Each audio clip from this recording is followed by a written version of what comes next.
What happened to Man United's youth academy? It used to be maybe the best in the world at one point. It produced some of England's and just the world's greatest players, but now it's just a complete afterthought. So let's get into it and see what happened to Manchester United's youth academy. So just quickly, some great players that have come through the ranks at United.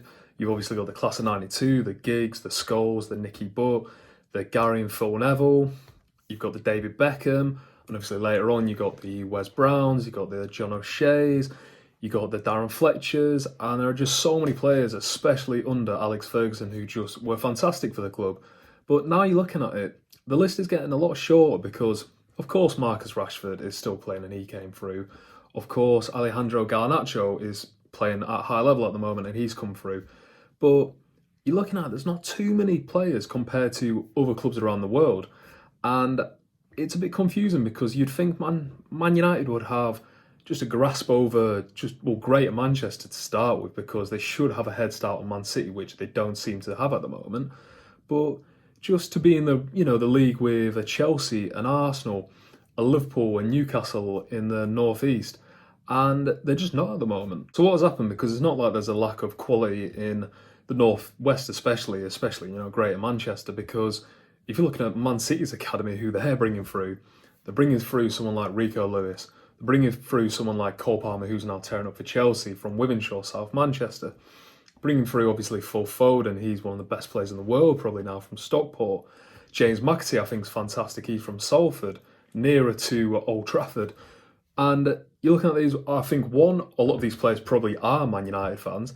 And two, I think it just shows the rise of Manchester City because I've read a lot about Sheikh Mansour, how he's kind of put so much money into the community, into the youth academy, into the women's team, and they're just building that infrastructure, which I think Man United had, but they haven't built up upon. If anything, it's gone backwards, and I think that is one of the main reasons that they are struggling in that area because obviously Liverpool and Everton have Merseyside kind of wrapped up.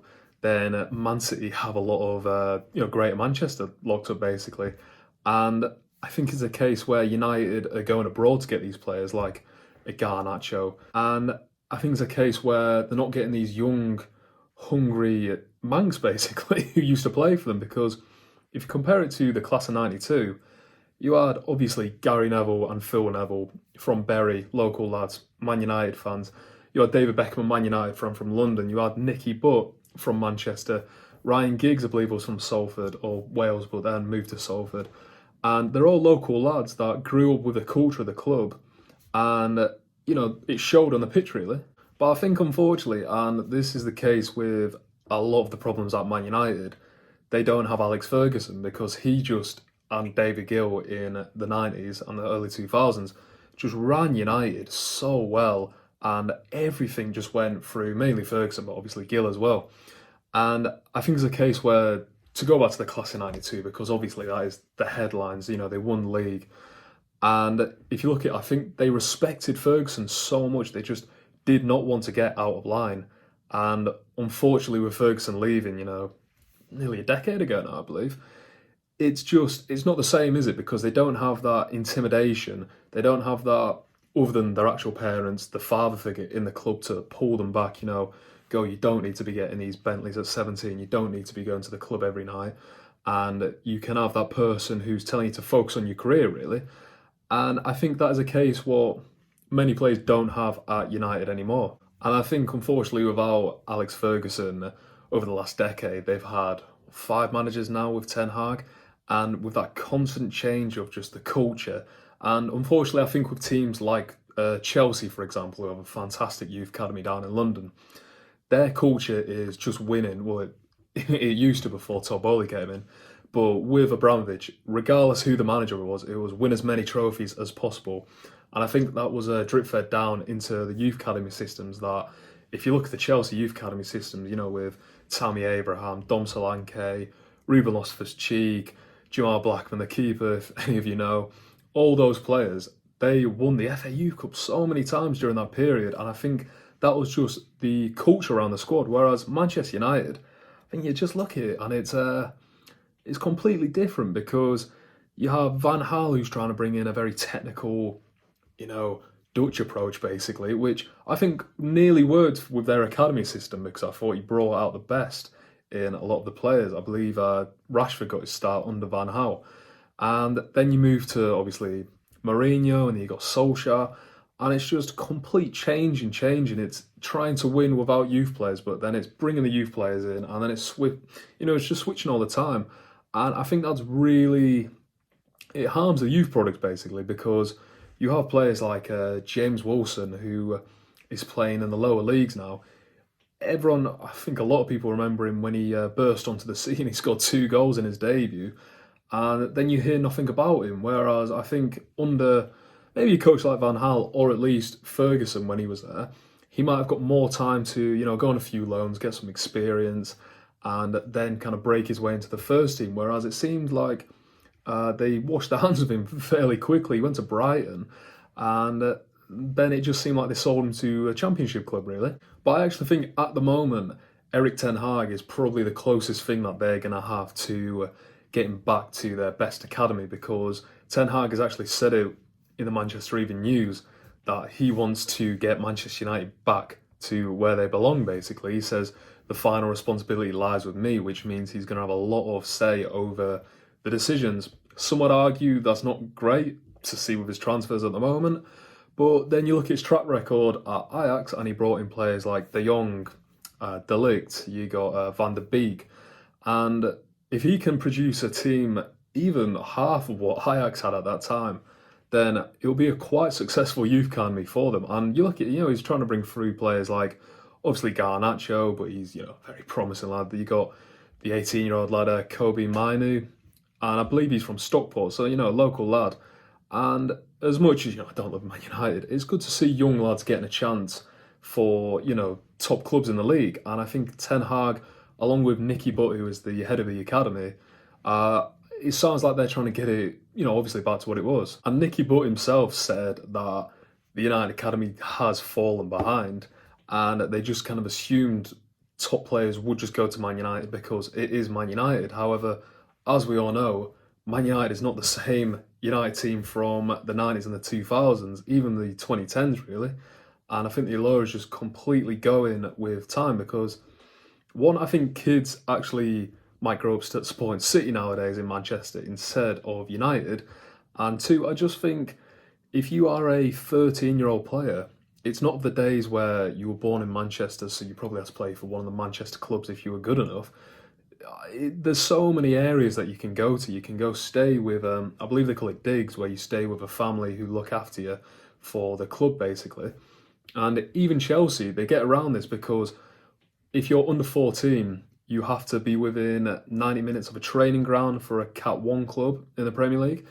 And Chelsea get around this because they have about 11 training complexes within London. So obviously you can then just pick someone from north, south, east, west, wherever, even, the Surrey areas. And so that it just makes it so much more of a net for, and I'm sure loads more teams have got this, but I think Chelsea probably are at the height of youth academies in the Premier League, if not the world at the moment. But unlike Chelsea, Man United can't seem to flip on their academy prospects for more money because despite Chelsea bringing through players like obviously Mason Mount, who is at United now, Conor Gallagher's doing really well at the moment, they still do sell a lot of their, youth players on, like Tammy Abraham, Solanke, the Chalobahs, they've gone, Ruben Loftus-Cheek's gone, and there's so many good players in the Premier League at the moment who are ex-Chelsea players.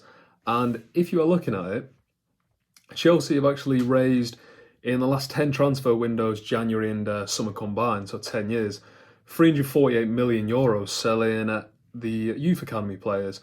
And you even look at someone like a Liverpool, who, I'm a Liverpool fan, I don't think we've had the best youth academy when you compare it to the Gerrard Fowler, Owen, McAllister, Steve McManaman in the 90s. Compared to now, we're not producing as much, but Liverpool still sold over €204 million worth of players. Whereas during the same time, Man United have only sold €112 million worth of players, which United just aren't a good selling team, which I can't seem to understand because they've got such fantastic players.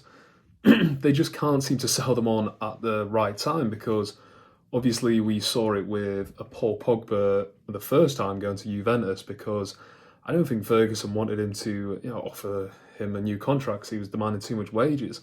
And you even see it like a player like Angel Gomez, who I thought he was fantastic, and I've heard from people who I've played with just football that he is one of the best players I've ever played with.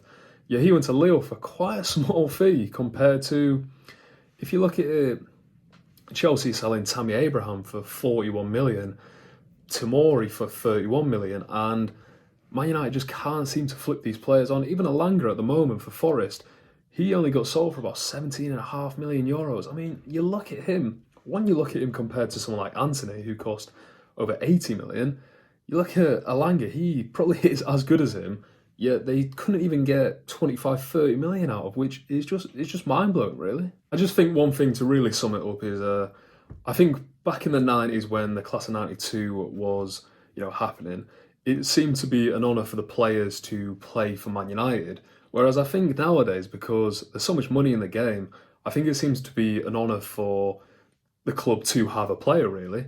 And they get so touted, they get so praised at a young age that it gets harder, I think. And I think teams have adapted, like Chelsea, obviously, who just seem to be so aggressive signing any players they can. Whereas it seems like Man United seem to be going back a bit, and it doesn't seem like they can catch up any of the rivals because you've seen a lot of young players, English players coming through in the league at the moment. You're not seeing too many for Man United, or at least too many who are, looking like they might be world class one day. Rashford, fair play, great prospect. Greenwood, it's not the club's fault what he did. And then obviously you got McTominay. I like him, but at best he's probably a top 6 player, top 8 player, which is not an insult really. But if you're looking at the world-class players, the Trents, the Sakas, I think even the Marguerits, the Tomoris from Chelsea, I think they could be world-class one day. Doesn't look like United have too many of them, which I think is a problem, and I think Ten Hag is looking to fix that at the moment. But I think that is one of the things they need to fix first, because once they start bringing more players through, they can raise more money, because I think they're going to get done for FFP sooner rather than later if they don't get the Champions League and so on. But I think it will help them get back to where they once was, and get the DNA back in the club, because as we can see at the moment, it is going, if not gone, at United. But let me know what you think. Let me know what you just think of academies in general, because I've done a video in the past. I think there are issues with them, but I think other clubs are doing it a lot better than Man United. If you're a United fan, tell me what you think of the players coming through. Tell me if you think I'm wrong. Tell me if you think there are some fantastic players and it's a great youth academy. I don't think so, but you might. And if you could like the video, that'd be great. Leave a comment, great. And if you're new here, if you want to subscribe, that'd be fantastic. But thanks for watching.